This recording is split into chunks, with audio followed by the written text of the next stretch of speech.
Buenos días, mi nombre es Bárbara Pamela Fragoso Carranza, soy estudiante de enfermería, soy de primer semestre y hoy les hablaremos sobre la discriminación y la exclusión hacia las personas con discapacidad. Y mis compañeros que vienen a acompañarme de la Universidad de Guadalajara son Joana Estefanía Félix Álvarez. Esteban Octavio Ramírez González. Ariana Damaris Valerio Cárdenas. Bienvenidos a Bioética sin Barreras, un espacio de análisis profundo y reflexión universitaria. El día de hoy, como parte de nuestro trabajo integrador para la materia del doctor Jorge Campoy, abordaremos una de las deudas históricas más grandes de nuestro sistema de salud y de nuestra sociedad: la discriminación, los sesgos y la falta de inclusión real hacia las personas con discapacidad, particularmente dentro del ámbito profesional y de las ciencias de la salud. Gracias, Bárbara. Este es un tema fundamental que no podemos seguir postergando. Cuando hablamos de inclusión, la tendencia común es pensar únicamente en rampas o accesibilidad física. Sin embargo, desde la perspectiva bioética, el problema de fondo es la vulneración sistemática de la dignidad humana y el derecho al libre desarrollo profesional en nuestros pares. Y para entender en qué punto de la historia estamos parados es obligatorio revisar los antecedentes. Venimos arrastrando desde el siglo pasado el llamado modelo médico o rehabilitador. Este modelo trataba la discapacidad como una patología puramente orgánica, una anomalía intrínseca del individuo que debía ser curada o reparada, para que la persona pueda volver a ser útil o productiva bajo los estándares de una sociedad estandarizada. Y es justamente ahí donde radica la justificación y pertinencia de este podcast y de nuestra investigación. Hoy en día, respaldados por la literatura científica contemporánea, nos posicionamos desde el modelo social. Este enfoque entiende que la discapacidad no es una limitación individual, sino el resultado de la interacción entre las características de una persona y las barreras que la propia sociedad genera. Una sociedad y un sistema de salud que no están diseñados para todos son sistemas deficientes. Como futuros profesionales de la salud, ignorar este cambio de paradigma es una falta de ética de extrema gravedad. Y complementando que el gran reto es que este cambio de paradigma debe gestarse desde las aulas. Si las universidades seguimos enseñando la discapacidad únicamente como una lista de diagnósticos clínicos y patologías que atender en el paciente y no como una realidad de diversidad humana, que también puede estar presente en el propio cuerpo estudiantil y docente, estamos fallando en la formación bioética desde la raíz. Totalmente de acuerdo, Ariana. Y si me permiten agregar la perspectiva del marco normativo, esto ya no es una cuestión de caridad o de buena voluntad de las instituciones. La Convención sobre los Derechos de las Personas con Discapacidad de la ONU, de la cual México es parte, y el artículo primero de nuestra Constitución prohíben explícitamente cualquier tipo de discriminación por motivos de discapacidad. Esto incluye derecho al trabajo digno y a la educación superior en igualdad de condiciones. Cuando una institución educativa o un hospital cierra las puertas a un profesional cualificado por su discapacidad, está violando la ley y cometiendo un acto de injusticia distributiva. Y desde la trinchera de la enfermería, esto nos toca de forma directa. La disciplina del cuidado no puede ser incongruente. No podemos hablar de cuidar con calidad y calidez hacia afuera, con el paciente, si hacia adentro, con nuestros propios compañeros o estudiantes en formación, perpetuamos barreras de exclusión basados en el modelo médico rígido. Pasemos de lleno al desarrollo de nuestros argumentos. El maestro Campoy nos ha instado a realizar una investigación documental sólida. Sé que en nuestro informe escrito analizamos a fondo diversos artículos indexados. ¿Cuáles son los argumentos éticos y científicos a favor de la inclusión total en el ámbito profesional? ¿Y cuáles son las barreras que suelen poner las instituciones? A favor de la inclusión.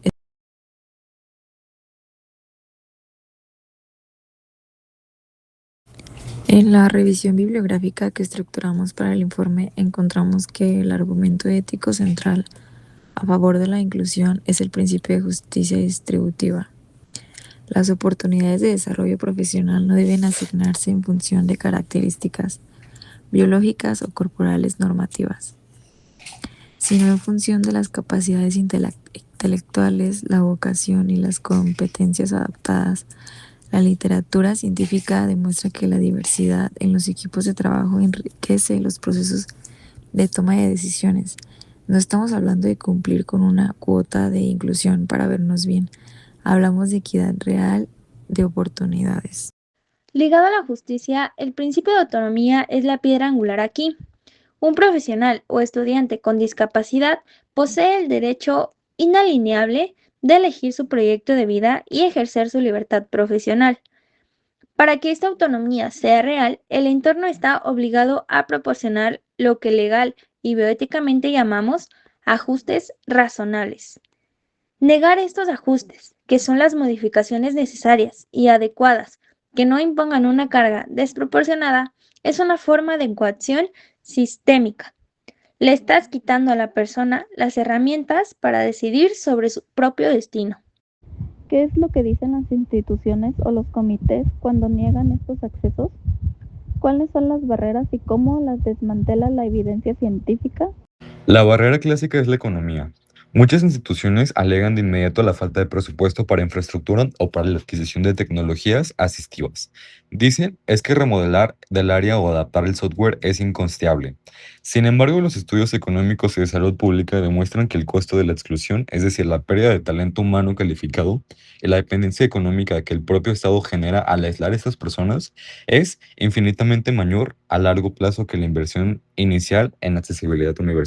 Yo quisiera traer a colación un dilema ético real que documentamos para ese trabajo y que pasa muy seguido en las escuelas de ciencias de la salud.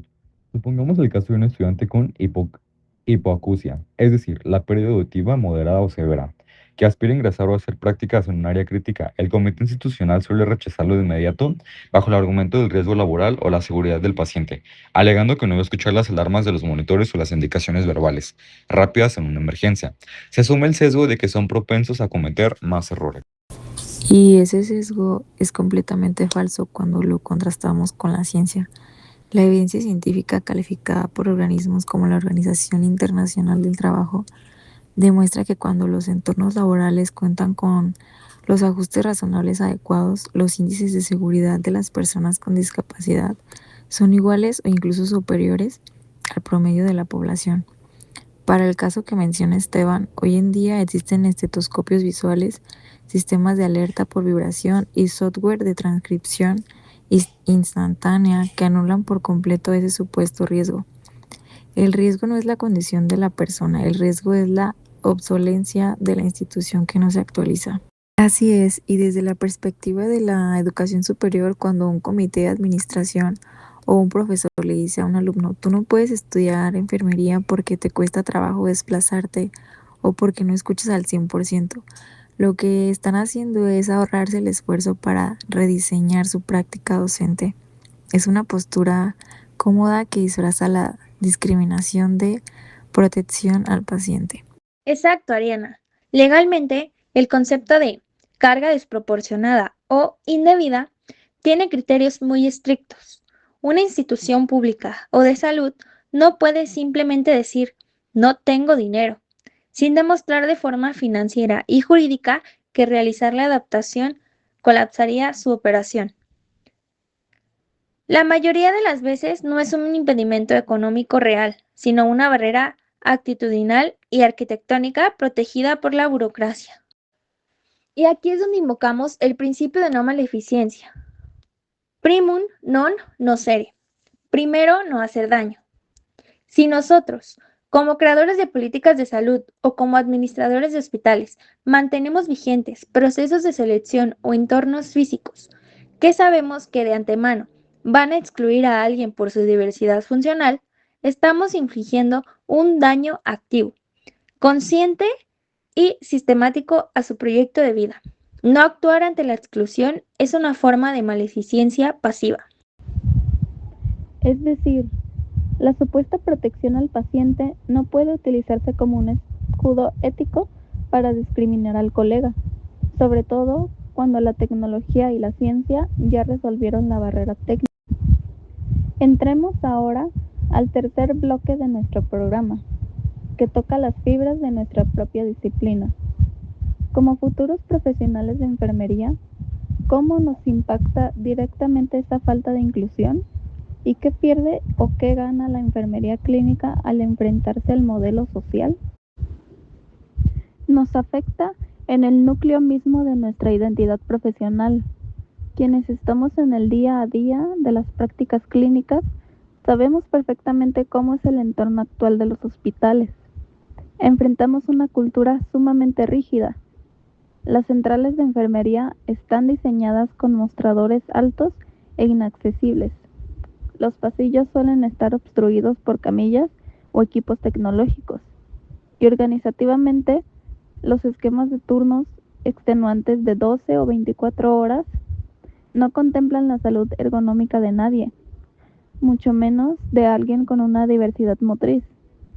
Existe un arraigado paternalismo médico que asume que el enfermero o enfermera debe tener un cuerpo perfecto e imbatible para poder cuidar.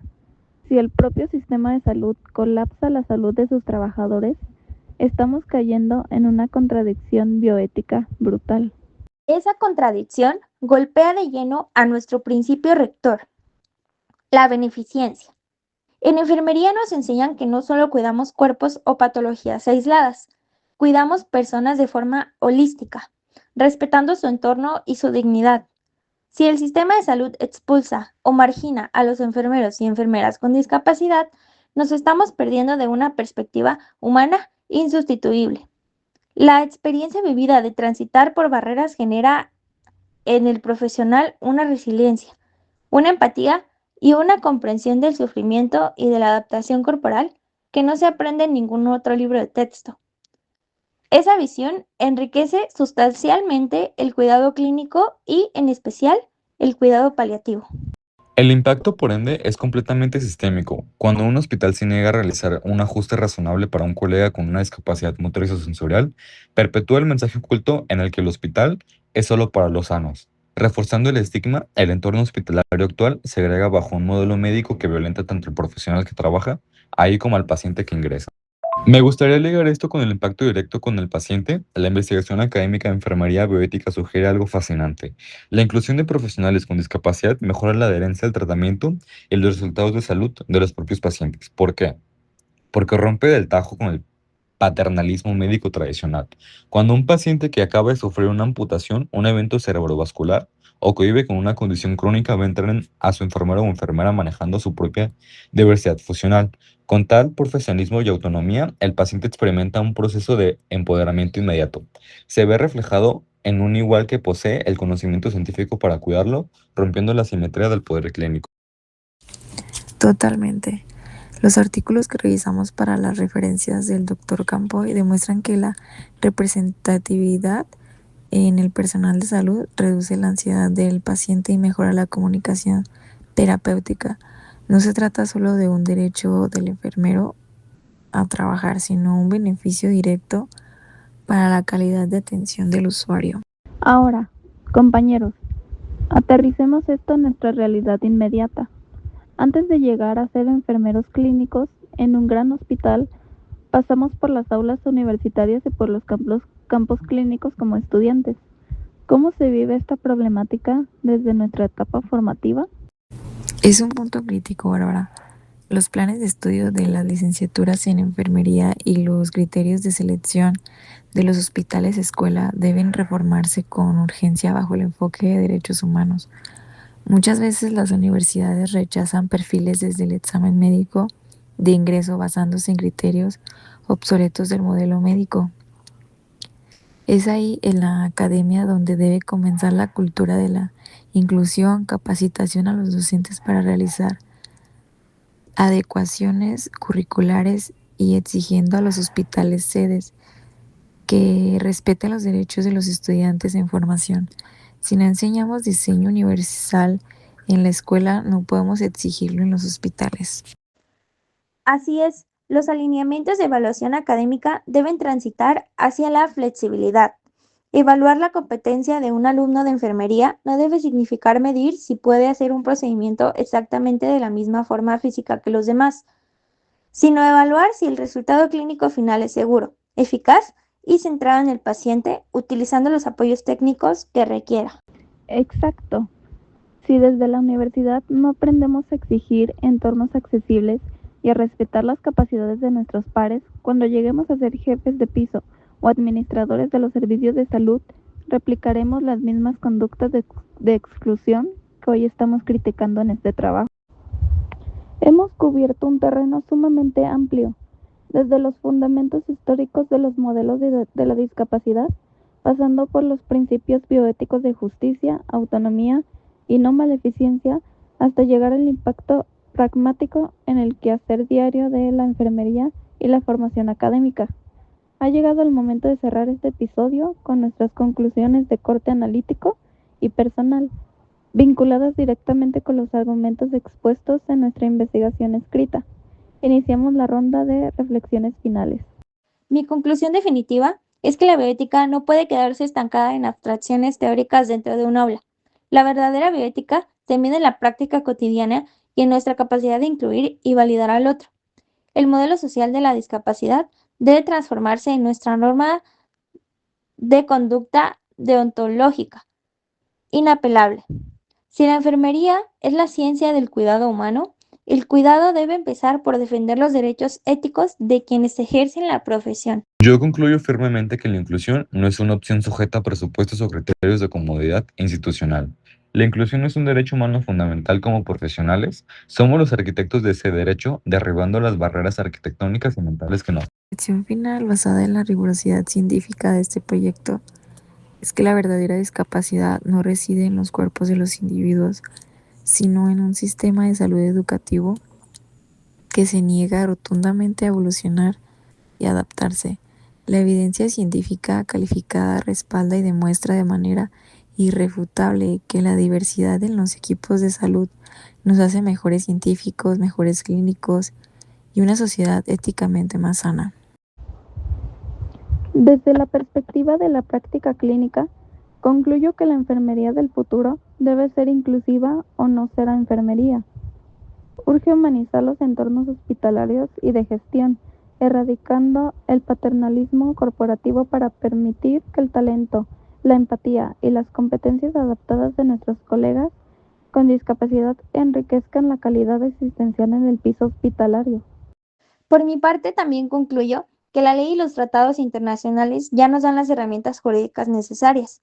El reto ético actual de las instituciones de salud en México es pasar de la legalidad de papel a la realidad operativa. Los ajustes razonables son exigibles y la discriminación institucional es punible.